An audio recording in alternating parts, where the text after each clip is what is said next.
बलरामपुर में आदिवासी हॉस्टल में 11 साल के बालिका के साथ हुई दुराचार की घटना।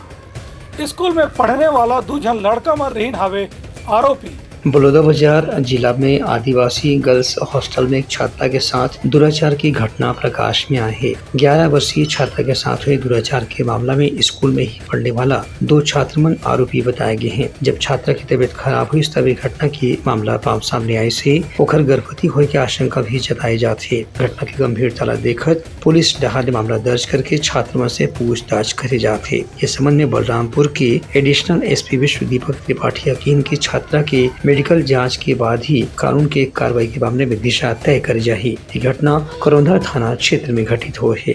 थाना क्षेत्र में एक नाबालिग पीड़िता आई हुई थी और उसने बताया कि उसके स्कूल के पढ़ने वाला सहपाठी के साथ ही दुष्कर्म का मामला सामने आया है, जिसमें पुलिस ने अपराध पंजीबद्ध कर लिया है और उसकी विवेचना जारी है।